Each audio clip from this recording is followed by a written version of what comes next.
Ayak batan yerine, yok düşman sayası, edaleti yerine, gör diyetim nalası. O ataklar hudaydı, yer Türkmen çağası, verir can hepine, vurdu ezer tarihi.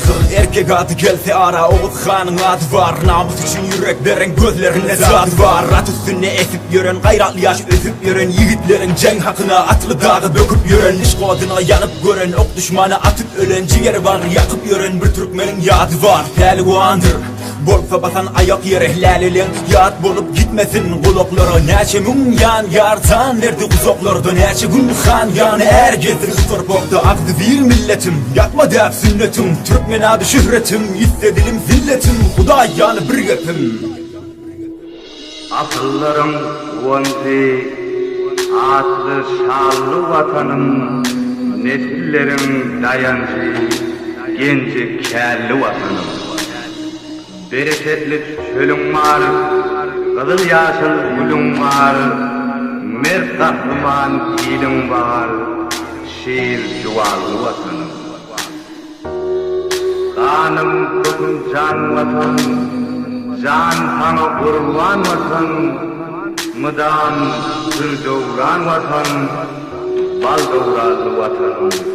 Mıdan sır doğuran vatan, Türkmen zehra vatanım. Bar kop ketten ağas budokdan, yaş vurdan uşokdan, söz yitirme şizokdan, kalmadan okuşokdan, tamdıradan kızaktan, düşmanla kıraktan, keser damı oroktan, dili ketkir bıçaktan, yaksa bela ofoktan.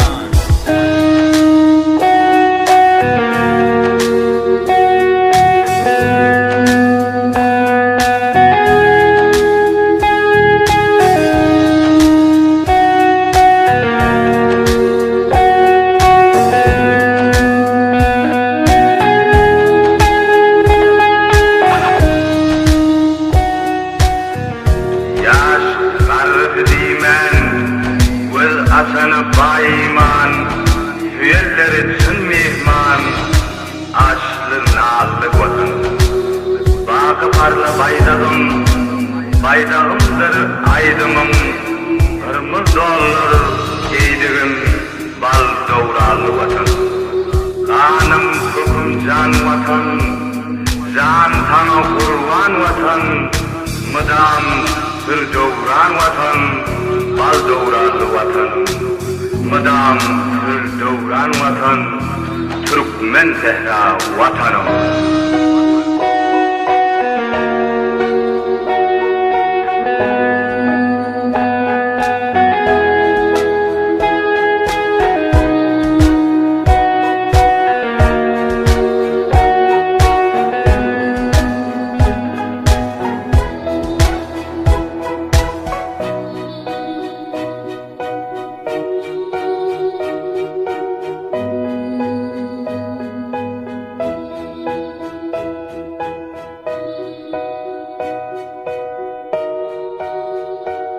Mıdam sır doğuran vatan, Türkmen zehra vatanım.